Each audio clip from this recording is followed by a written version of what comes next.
troupes en Ce revue. fut vraiment le plus beau des 14 juillet. Reste sur l'avenue des Champs-Élysées, acclamant nos soldats. Sur le sol même où se dressait autrefois la Bastille. 14 juillet était d'ailleurs aussi la première fête de la communauté. 14 juillet 59, une grande journée. 11 000 officiers et soldats ont ainsi descendu les Champs-Élysées.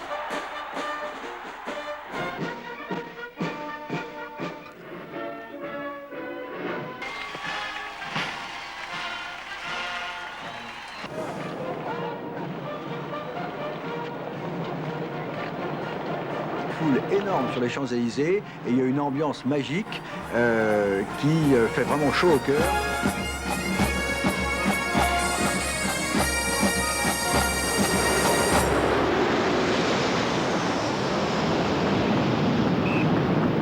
Il faut commencer par rappeler une évidence. Défiler le 14 juillet sur les Champs-Élysées est un grand honneur pour tous ceux qui ont la chance d'avoir été désignés par leur hiérarchie. Le défilé proprement dit comprend 3 parties. Un défilé aérien, un défilé à pied, un défilé motorisé. Vous faites partie du défilé à pied qui compte au moins 4000 personnes. C'est un chiffre impressionnant, mais que penser de celui de la foule massée sur les Champs-Élysées pour vous applaudir et de celui infiniment plus nombreux des téléspectateurs de France et du monde, assis devant leur récepteur afin de vous admirer. Par ailleurs, place de la Concorde, au moment où vous passez devant la tribune officielle, se trouvent les plus hautes autorités de l'État, les corps diplomatiques et souvent les hôtes de marque invités par la France comme le roi du Maroc en 1999 et le roi d'Espagne en 2001. Avant le défilé à pied, vous êtes inspecté par le général commandant le défilé, puis passé en revue par le président de la République, accompagné par le chef d'état-major des armées et le gouverneur militaire de Paris. Les troupes sont alignées entre l'avenue Georges V et le rond-point des Champs-Élysées. L'inspection et la revue des troupes sont pratiquement identiques dans leur déroulement, à la seule différence que lors de la revue du président de la République, les drapeaux et étendards s'abaissent à l'horizontale. Le défilé à pied débute au rond-point des Champs-Élysées en direction de la place de la Concorde. Il éclate place de la Concorde devant la tribune présidentielle. La distance est de 880 mètres, le rythme de 115 pas à la minute. La durée approximative est de 12 minutes. 12 minutes pendant lesquelles il vous est demandé de faire le maximum pour atteindre l'excellence. L'ordre habituel du défilé est le suivant. En tête, les écoles, suivies par la garde républicaine, les unités de l'armée de terre, de la marine et de l'armée de l'air. Viennent ensuite les écoles de la police nationale et la Légion étrangère qui clôt, cadence oblige, traditionnellement ce défilé. 3 musiques vont rythmer la cadence du défilé. Placée au rond-point des Champs-Élysées, la musique de la brigade des sapeurs-pompiers de Paris lance le défilé. Elle est ensuite relayée par la musique principale de l'armée de terre et celle de l'armée de l'air. Ces 2 musiques jouent en alternance sur la place de la Concorde. L'atteinte de l'excellence passe par un entraînement spécifique et approfondi. Une fois que les personnels ont été sélectionnés de manière rigoureuse, cet entraînement est conduit en 2 étapes. D'abord en garnison jusqu'au mois de juillet, puis à Satory pendant la 2e semaine de juillet.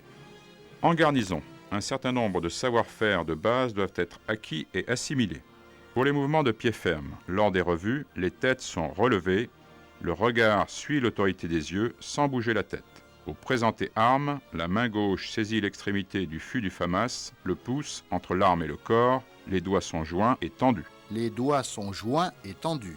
Avec le sabre ou l'épée, la poignée est à la hauteur du menton relevé, la lame est verticale, l'écartement entre l'arme et le menton correspond à l'épaisseur d'une main tendue. L'emblème est tenu de la main droite, placé haut sur la hampe, bras tendus.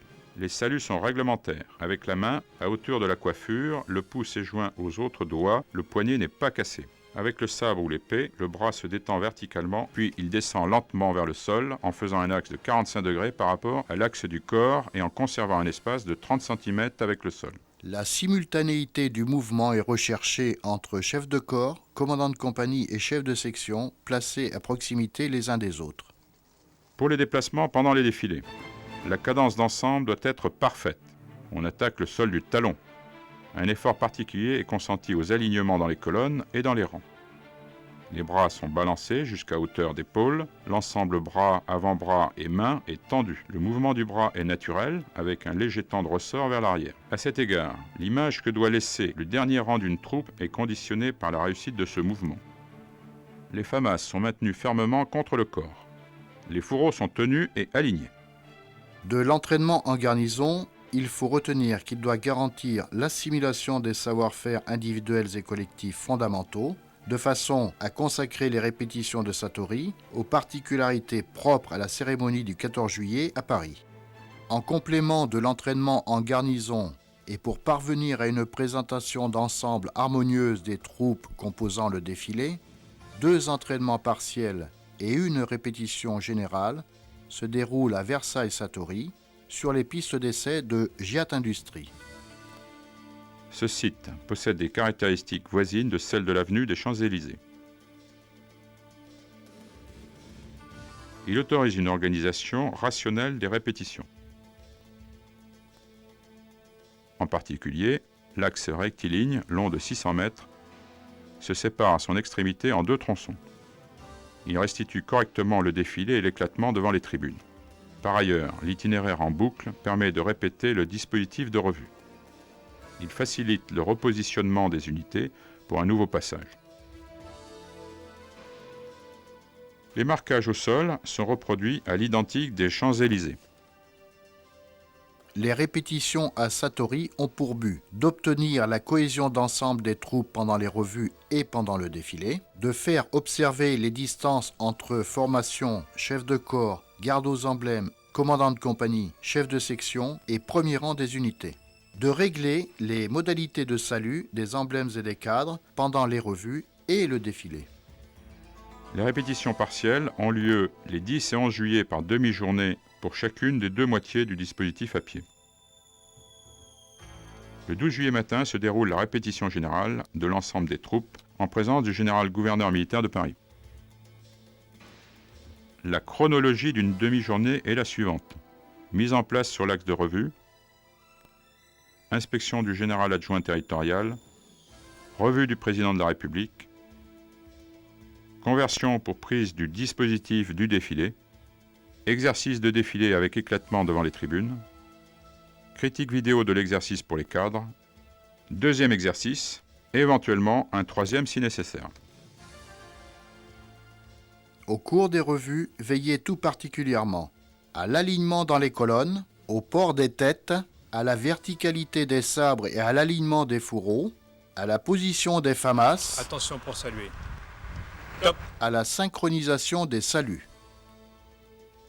Le début de salut est donné par le chef de corps quand le VLRA arrive à hauteur de l'unité précédente.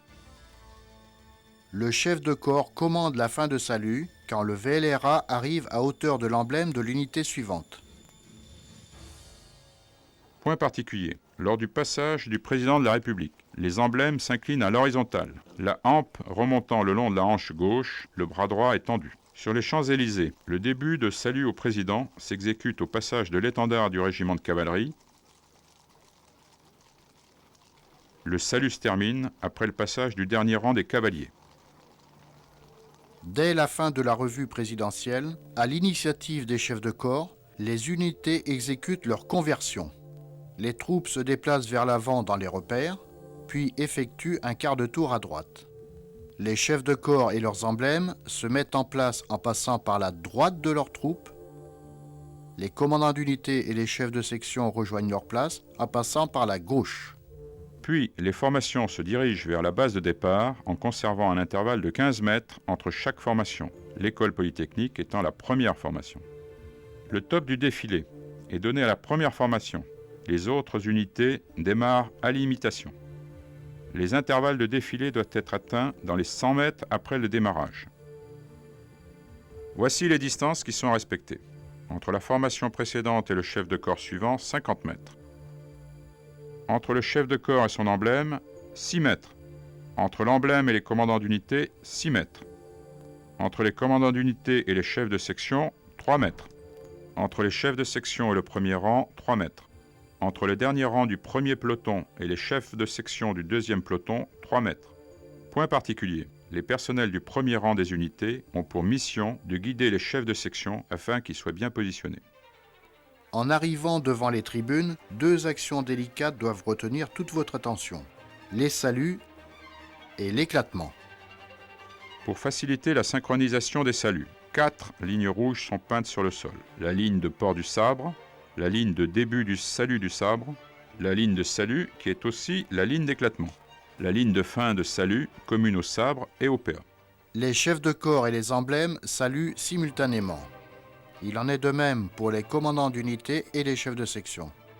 Tout en saluant, les cadres tournent la tête vers la tribune présidentielle. Cette mesure ne concerne pas les porte-emblèmes.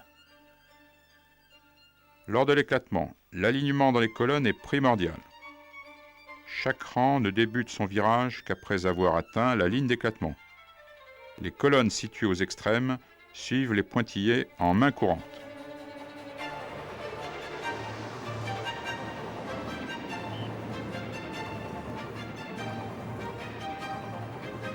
N'oubliez pas, le défilé du 14 juillet, c'est vous.